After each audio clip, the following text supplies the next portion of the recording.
find ourselves dealing with, we move through in a spirit of joy and expectation, but we are always concerned about what can happen on the side. And I tell you, when we began to take a look at this text, we'll find that Peter was in a routine movement from one side of the sea to the other. I mean, he was a fisher, and because of his being a fisher, he made his living on the sea. Amen. Storms on the sea was not new to Peter. Peter recognized that storms will happen on the sea. And he was comfortable even in the storm. You know, I have to say this, we have to be careful about getting comfortable in the storm. Amen. We have to try to make sure that I don't become so accustomed to trouble until everything I do, I look for trouble. You have to really know that storm should not be constant. Amen. They may appear, but every day you get up should not be a miserable morning. As you walk through the day, it should not be something where you're upset and frustrated simply by life. Storms are always in the process of moving. Matter of fact, we just heard about the fact that there is a storm moving from the Pacific. And given the course that they have laid out for us, it's going to bring some snow. It said that it is going to drop a lot of snow on Kansas City, but then they said somewhere around Wednesday it's going to be tapering off. What they're saying is that the storm is going to come in. We're going to have to deal with the leading, the middle, and the final, but it is moving. Storms are always moving. Thank God for the hymnologist who looked out one day and decided, I see the storm. Sat down and began writing, the storm is passing over. Hallelujah. Storms are always moving. And I have to interject this, if you are always in a storm, if you always have trouble in your life, you might be the eye of your storm. You may need to change your position so that your perspective might change. It may seem that everybody else is giving you a hard time and raising trouble in your life, but if you are always upset, messed up, frustrated, maybe, just maybe, you are your storm. It is. Peter was familiar with storm, and he was here on the boat. And in order for him to experience the goodness and the power of Jesus, beyond, amen, fish and loaves, in order for him to experience the power of Jesus beyond changing water into wine, beyond his experience in Jesus' ability to lay hands on a leper and the leper recovered, he needed to experience Jesus beyond the miracle that he had performed for someone else. Is there a witness in there? I don't care how much I don't care how much my friend has been kept from cancer. I don't care how you've been delivered financially. I don't care how God has blessed you. I still stand here and I have a need for God to bless me. Yes, sir. Amen. Peter needed to have, amen, an experience with Jesus. Yes, he did. How long have you been in church? 15 years, 20 years, 30 years, all your life? Well, if you have been in church those times and God hasn't done any more for you today than he did the first day you came in, you need to take a Peter walk.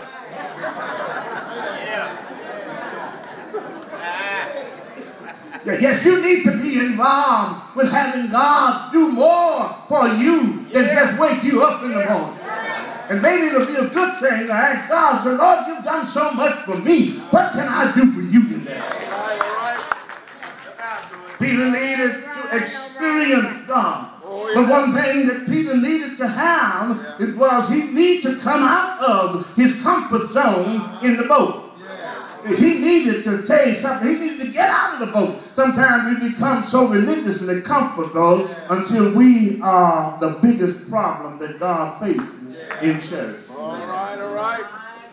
I become so acclimated to what I've been doing, and because it doesn't take any effort, I'm always instructing others as to what they ought to do while I do nothing. Here it is, sisters and brothers. Peter needed to experience Jesus at another level. He was in the boat with the other disciples, and they were all comfortable. Amen. They were all in a storm, but they were comfortable in the storm. They were comfortable in the storm because the reason they were comfortable in the storm, they had a vessel that was designed to take them from point A to point B in spite of the storm. And Peter was accepted as being compatible with the attitude that existed among the disciples. They were on the boat, and I'm sure that they would not have frowned on Peter if Peter would have decided to tell Jesus, hurry up and get in the boat. But when they saw Jesus walking on the water, and I'd like to share with those of you who are Bible scholars, you ought to read the gospel because Jesus seems to have had a habit of just doing impossible things. This is not the only gospel incident where Jesus decided to just go walking on the water. Amen. But in this occasion, it was dark. It was in the night. It was when they could not recognize his physical features, and they thought that he was a ghost. But even though they could not recognize his features, Jesus spoke, and they recognized his voice. Oh, I ought to stay there for a while. Amen. Because we have some Thomas who, if they can't see it, they won't believe it. But if you can't see Jesus, you ought to know when Jesus is talking to you. You ought to know that when the Lord is speaking into your spirit, you shouldn't have to ask him, who's that? You shouldn't have to get up and say, something told me. You shouldn't have to get up and say, I don't know why it came. If Jesus is talking to you, you ought to know his thought. All right. Yes, sir. And this was not the first challenge that Peter encountered with Jesus. Yeah. The first challenge was following him. The first challenge was to follow Jesus. The first challenge was to believe that Jesus is who he said he is. The first challenge was to give up his job and follow Jesus. The first challenge was to leave Miss Peter at home while he followed Jesus. The first challenge was to leave his longtime friends and acquaintances there in Bethsaida and follow Jesus. His first challenge was to get his mind fixed on whether or not he was going to follow Jesus or stay home. I don't mind saying it. I got to say it. As in many said, one of the great problems that we have today is too many people show up at church and give the appearance of following Jesus while they stay at home. All right. But he left. That was the first challenge. That he was able, amen, to meet and to overcome. But this challenge, everybody in here today is saying that doesn't seem to be a challenge, does it? Well, let me share with you. I just need to take a minute and share with you. If you're doing the same old things that you were doing the very first day you got saved and nothing has changed in your life, then maybe you are challenged and don't know it.